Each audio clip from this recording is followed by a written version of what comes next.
ವಿತಾ ಫ್ಯಾಮಿಲಿಗೆ ನಿಮಗೆಲ್ಲರಿಗೂ ಸ್ವಾಗತ. ಇವತ್ತು ಒಂದು ರೆಸಿಪಿಯನ್ನು ನಿಮ್ಮ ಜೊತೆಗೆ ಶೇರ್ ಮಾಡ್ತಾ ಇದ್ದೇನೆ. ತುಳುನಾಡಿನ ಫೇಮಸ್ ರೆಸಿಪಿ ಅಂತ ಹೇಳ್ಬೋದು. ಮರುವಾಯಿ ಸುಕ್ಕ ತುಂಬಾ ಟೇಸ್ಟ್ ಆಗ್ತದೆ, ಎಲ್ಲರೂ ಇಷ್ಟಪಡ್ತಾರೆ. ಅದೇ ರೀತಿ ಮರುವಾಯಿ ಇದ್ದರೆ ಬೇರೆ ಬೇರೆ ವಿಧಾನದಲ್ಲಿ ಇದರ ರೆಸಿಪಿಯನ್ನು ಮಾಡ್ತಾರೆ. ನಾನಿವತ್ತು ಮರುವಾಯಿ ಸುಕ್ಕವನ್ನು ನಿಮ್ಮ ಜೊತೆಗೆ ಶೇರ್ ಮಾಡ್ತಾ ಇದ್ದೇನೆ. ಇಲ್ಲಿ ನೋಡಿ, ಮರುವಾಯಿಯನ್ನು ಚೆನ್ನಾಗಿ ತೊಳೆದು ಈ ಥರ ಬೇಯಿಸಿದ್ದೇನೆ. ಒಂದು ಕುದಿ ಬಂದರೆ ಸಾಕಾಗ್ತದೆ, ಆವಾಗ ಈ ಚಿಪ್ಪು ಓಪನ್ ಆಗ್ತದೆ. ಇದನ್ನು ಇವಾಗ ಚೆನ್ನಾಗಿ ತೊಳೆದು ನಾನು ಬೇಯಿಸ್ಲಿಕ್ಕೆ ಇಟ್ಟಿದ್ದೇನೆ. ನೋಡಿ, ಇವಾಗ ಓಪನ್ ಆಯಿತು. ಒಂದು ಕುದಿ ಬಂದ ಕೂಡಲೇ ಇದು ಓಪನ್ ಆಯಿತು. ಇದನ್ನು ಇವಾಗ ನಾನು ತಣ್ಣಗಾದ ಮೇಲೆ ಇದರ ಒಂದು ಸೈಡಿನ ಚಿಪ್ಪನ್ನು ತೆಗಿತೇನೆ. ಒಂದು ಸೈಡಿನ ಚಿಪ್ಪನ್ನು ಮಾತ್ರ ನಾನು ಪದಾರ್ಥ ಮಾಡುವಾಗ ಯೂಸ್ ಮಾಡ್ತೇನೆ. ನೋಡಿ, ಇವಾಗ ಎಲ್ಲವನ್ನು ನಾನು ಸಪ್ರೇಟ್ ಮಾಡಿಡ್ತೇನೆ. ನೋಡಿ, ಒಂದು ಸೈಡಿದ್ದು ಮಾತ್ರ ಇವಾಗ ಸುಕ್ಕ ಮಾಡಲಿಕ್ಕೆ ತೆಗೆದಿಡ್ತೇನೆ. ಹಾಗೆ ಎಲ್ಲವನ್ನು ಇವಾಗ ಅದೇ ರೀತಿ ಮಾಡಿ ರೆಡಿ ಮಾಡಿಕೊಳ್ತೇನೆ. ಇದು ಎಲ್ಲ ರೆಡಿ ಮಾಡಿ ಆದಮೇಲೆ ಇದಕ್ಕೆ ಬೇಕಾದ ಮಸಾಲವನ್ನು ರೆಡಿ ಮಾಡ್ತೇನೆ. ನೋಡಿ, ಇವಾಗ ಎಲ್ಲವನ್ನು ತೆಗೆದಾಯಿತು. ಇಲ್ಲಿ ಒಂದು ಪಾತ್ರೆಗೆ ಸ್ವಲ್ಪ ಎಣ್ಣೆಯನ್ನು ಹಾಕ್ಕೊಂಡಿದ್ದೇನೆ. ಇವಾಗ ಎಣ್ಣೆಗೆ ಸ್ವಲ್ಪ ಸಾಸಿವೆಯನ್ನು ಹಾಕ್ತಾಯಿದ್ದೇನೆ. ಸಾಸಿವೆ ಚಟಪಟ ಅಂದಮೇಲೆ ಇದಕ್ಕೆ ಸ್ವಲ್ಪ ಕರಿಬೇವು ಹಾಕಿ ಅದನ್ನು ಕೂಡ ಸ್ವಲ್ಪ ಫ್ರೈ ಮಾಡಿ, ಇಲ್ಲಿ 2 ಈರುಳ್ಳಿಯನ್ನು ಕಟ್ ಮಾಡಿ ತೊಗೊಂಡಿದ್ದೇನೆ. ಅದನ್ನು ಕೂಡ ಇಲ್ಲಿ ಫ್ರೈ ಮಾಡ್ತೇನೆ. ಈರುಳ್ಳಿ ಕೂಡ ಚೆನ್ನಾಗಿ ಫ್ರೈ ಆಗಬೇಕು.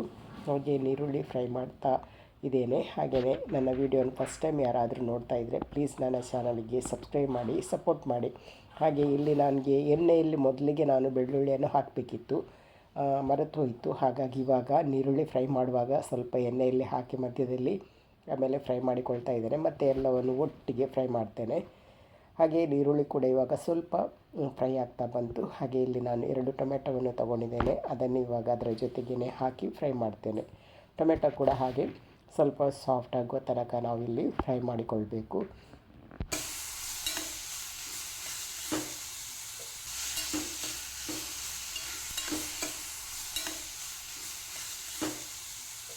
ಇವಾಗ ಇಲ್ಲಿ ಟೊಮೆಟೊ ಈರುಳ್ಳಿ ಎಲ್ಲ ಫ್ರೈ ಮಾಡಿ ಆದಮೇಲೆ ಇದಕ್ಕೆ ನಾನು ಒಂದು ಅರ್ಧ ಕಪ್ ಆಗುವಷ್ಟು ಕಾಯಿ ತುರಿಯನ್ನು ಹಾಕಿ ಚೆನ್ನಾಗಿ ಮಿಕ್ಸ್ ಮಾಡಿ ಸ್ವಲ್ಪ ನಾನು ಫ್ರೈ ಮಾಡ್ತೇನೆ.